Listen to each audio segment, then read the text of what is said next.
The first bell of Ridgewood High rang sharp through the hallways, bouncing off lockers and glass doors like a siren. Students poured in with noise and laughter, backpacks slung carelessly, voices echoing with gossip and jokes. But amid all that chaos, a single figure moved quietly. A girl in a grey hoodie, walking with her right sleeve slightly folded. Her name was Lena Brooks, 16, newly transferred, and immediately marked as different. Her right arm beneath that sleeve wasn't flesh and bone, it was metal, sleek, jointed, and matte silver, ending just above her wrist where mechanical fingers flexed silently. She'd lost it years ago in a car crash that took her mother's life. The prosthetic wasn't a symbol of pity for her, it was her reminder of survival. But not everyone saw it that way. In the first week, whispers followed her down every corridor. "That's the robot girl. She probably can't feel anything. She's creepy, dude." It didn't take long before the wrong people noticed. Troy Mason, captain of the basketball team, and his crew, Chad, Riley, and Sierra, the cheer captain, had built their social power on one thing, making others feel smaller. And when they saw Lena, quiet and unreactive, they smelled weakness. During lunch that day, she sat alone, tray untouched. The cafeteria roared with sound, laughter, phone notifications, the screech of chairs, and she sat with her hood up, pretending not to notice the stares. But Troy did more than notice. He smirked, grabbed his drink, and walked right over, clapping loudly. "Yo, robot girl," he said, loud enough for nearby tables to turn. "Does that arm run on batteries or solar power?" The whole table chuckled. Lena looked up, her grey eyes calm but unreadable. "Neither," she said quietly. "Runs on something you don't have." A low ooh rippled through a few tables, but Troy leaned in closer. "And what's that supposed to mean?"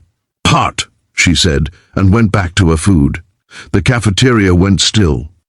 For a second, then laughter broke out. Troy's jaw tightened, but he forced a grin. "Cute. Guess you've got jokes too." That afternoon, her locker was found covered in aluminum foil. Someone had written "Cyborg Freak" with red marker.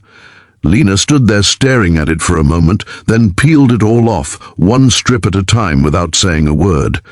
But silence only made them bolder. By Friday, things escalated. It started in gym class. Coach Thomas had stepped out to take a call, leaving the class unsupervised for 10 minutes. That's all it took. Lena was by the bench tying her shoe when she heard Troy's voice behind her. "Hey, robo-girl, bet that arm of yours can lift more than Chad." Riley snickered. "Yeah, maybe she can arm wrestle him. Metal versus meat." Lena ignored them. But Troy wasn't done. "What's wrong? Don't want to play or afraid your software will crash?" When she stood to walk away, he reached out and tapped her prosthetic. "Let's see what this thing's made of." She flinched and turned sharply. "Don't touch me." The way she said it, low, controlled, but full of threat, made Sierra raise her brows. Ooh, she's got attitude now. Before Lena could move, Troy grabbed her wrist, the metal one, and twisted it slightly, grinning as he said, "What happens if I—" A snap echoed. Not her arm, but the small connector at the elbow joint. Fragile, thin. The prosthetic dropped loose, hitting the floor with a metallic clang. The gym went silent. Lena froze. The noise had drawn eyes from across the court. Her metal arm lay on the floor, fingers twitching weakly, disconnected. Troy stepped back, suddenly realizing what he'd done, but his crew laughed nervously. "Oh, crap," Riley muttered. Lena stared at her broken prosthetic for a long second, then at Troy. Her face was pale, not with fear, with fury. "You broke it," she said quietly, her real hand clenched into a fist. "Hey, I didn't," Troy started. "You broke my arm," she shouted, voice cracking the silence like glass. Everyone turned now, the sound sharp and full of rage. She bent down slowly, picked up the prosthetic and held it to her chest. For a moment it was like the whole gym stopped breathing. Then she looked straight into Troy's eyes. "You have no idea what you just did." Troy tried to laugh it off. "Relax, it's just a machine." Lena's voice dropped to a whisper.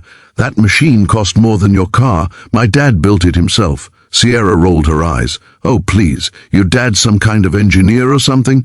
Lena's lips twitched into something between a smirk and a promise. Something like that. She turned away, holding the damaged arm close, and walked out of the gym, her steps echoing against the polished floor. No one said a word.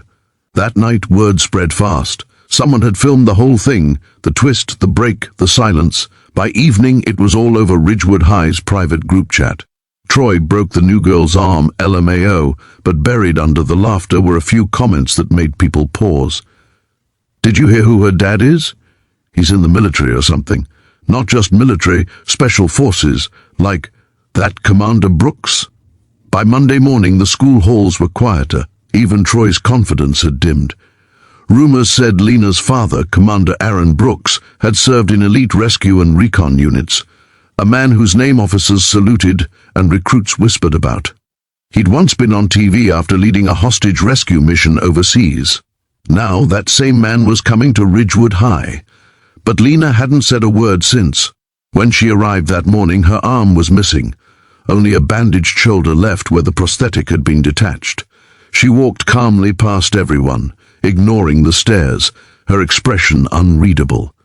She stopped at her locker, opened it, and found something inside, her prosthetic arm, neatly placed, but with a note taped to it that said, "Sorry, didn't mean to break it."